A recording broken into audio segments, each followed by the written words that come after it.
Did you ever go through a period of self-doubt? Yes, where you all the time. Still. Yeah, you don't I don't think that's going to go away. never, but has it faded over time? I would think so. I mean, there's always periods, but I think it's important there's certain like self-doubt, and then there's like, not to say depression, but like a good self-criticizing is always good. Like recording your gigs, going back and be like, okay, that didn't work, but not really getting down on yourself and be like, okay, I'm going to quit playing. And But there have been times where you wanted to quit. I've gotten down, not to like seriously quitting, but yeah. But you've thought about it. I've thought about it and then being like, what else am I going to do? No, I'm not going to quit. Right. Forget I'm going to go practice. That's the thing, because a lot of people, like artists, if you ever get to that point, that dark side, it's like, what else am I going to do? Right. Like the music's always been there. I don't know. Like it's never, whenever I have that doubt, like you just put on a record and be like, oh yeah, no, like this is what I'm doing. This is what I chose to do. And this is what I'm still doing. Yeah. This is what I'll always do. What I found actually interesting, that I thought was very interesting when I was working in the circuit, was that if I messed up one time, it's a one chance industry. Yeah. So if it's over, then it's over. If you screw up that one gig, you'll never get work with those people again. Do you find that to be true? Yeah, that's definitely a thing that happens. And I think there's a danger, say like going even out to a jam, and like you play, and then some heavy guy here, anyone that hears you, and then they get an impression of you. There's that first impression, or like they just hear you play. You mess up. Oh, that guy didn't know I remember you. He just completely just messed up the changes, right? Right. And then 10 years down the road, someone's like, well, we need a bass player for this gig. And then they recommend me, but there's like, no, I heard that guy at the Rex play at the jam, and he messed it up completely. He's like, well, that was 10 years ago, but that's in that guy's head, right? Some people don't let things go. And that's fine, I guess. But if you mess up on a gig, do you ever get get a feeling of dread? Yeah. that this will, because like say this interview, if you say something stupid, yeah, it's on there forever. Yeah, it's permanent in my record. So do you still get that kind of feeling when you're on the bandstand? Definitely. Yeah. Still, it's scary. I mean, you can only prepare for a gig so much, and I really try and prepare, but something always happens. Whatever, you mess up, you forget, you don't hit a pedal quite right, so you don't turn it on, and then I was playing a gig the other day. I was trying to switch to my key bass, but I didn't press the thing hard enough, so it didn't switch. So then there was no sound. So, and then you hit it, but you miss those 2 beats, and then. What can you do? Yeah, and you just don't do that next time, and then. But what I love about music is that it's so in the moment, right? So even if you have those kind of screw ups, on the other side, if you do something beautiful, it's so hard to replicate it. Oh yeah. Right.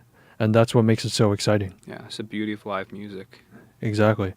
So you wrote this tune recently. I want to ask you about. Yeah. A song for Nonna. Yeah. Which you wrote for your grandmother who passed away. Yes. Were you and your grandmother always very close? I think we were. Yeah. She lived like right up the street, so we'd see each other quite a bit. And what compelled you to write this song? I mean. So, that was a year.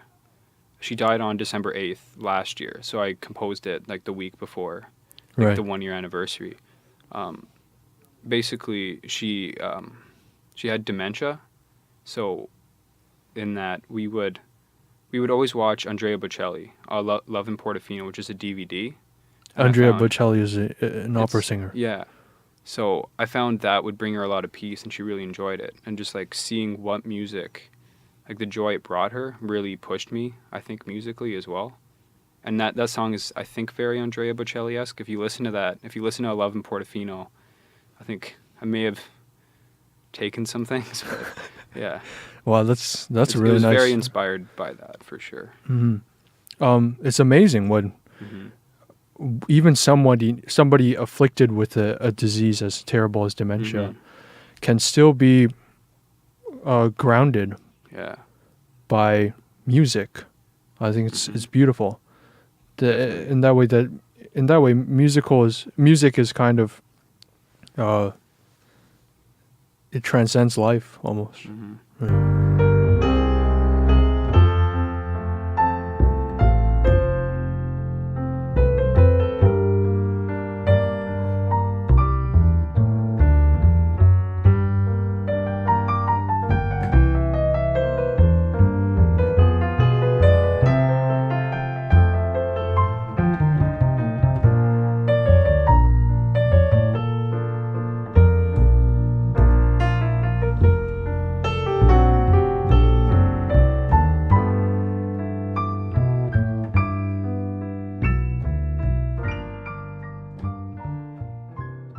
When I had Sean come in, he also brought a 6-string. Yeah.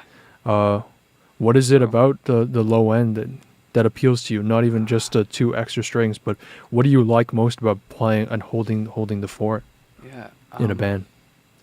I mean, I think there's a little bit of less attention on me, but like I'm still controlling the band, so like something gratifying about that. It's just the bass is just always there playing for the most part, and it just feels really good locking in with the drums. Does it reflect your personality a little bit that you don't want to be in the spotlight? Yeah. I don't think I've talked to a lot of frontman types, I guess you could say, and it's a different breed of people. I think you need those people, but I don't see myself as that really. Yeah, and the musical community is beautiful in that you get every kind of person. Yeah. You know, some people want to shine. Some people want to, like you, sit back a little bit. So let's hear something on your 6-string. Or you'd be comfortable playing a solo? Let's see what I can play. Sure thing. Peter Eratostene is going to play on his bass here on Double Booked on CGRE 1280 AM. Hopefully it's not too bad. I don't know what I'm going to do.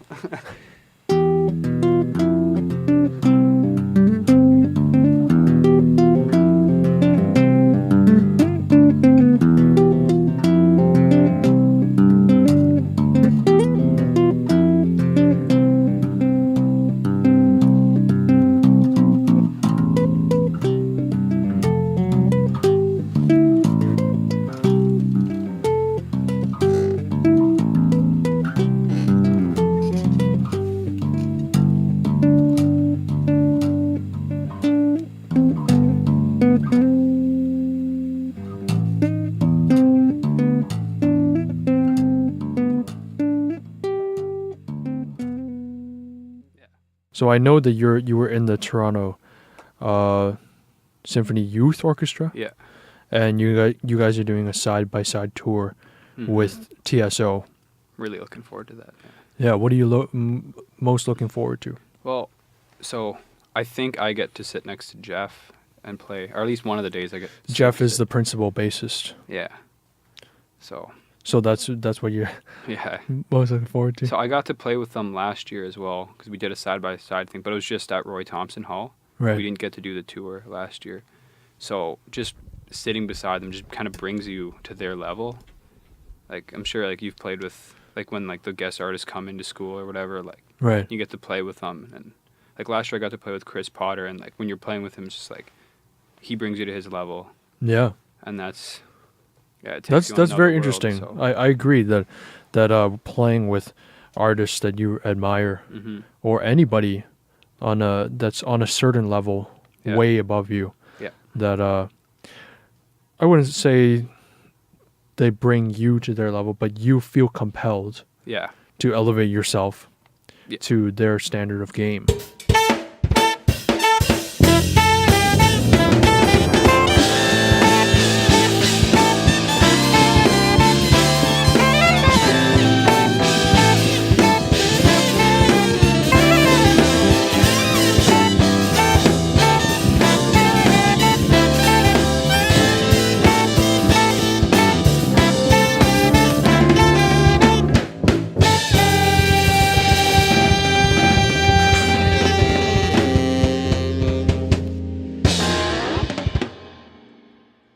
So before you go, your new album's going to come out in 2017. Yeah.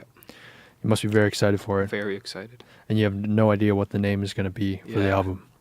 Don't know yet. So I guess you'll just... I will flood social media. Peter, thanks for being here. Yeah, thank you for having me. Double Booked airs every Thursday from 7 to 8 p.m. and every week I interview a musician about the music that they listen to and the music that they make. Previous episodes of Double Booked are all available on my YouTube channel, which is youtube.com/Felix Wong Music. I'm your host, Felix Wong, here in the studio with Peter Eratostene, and thanks for tuning into Double Booked on CGRE 1280 AM in Toronto.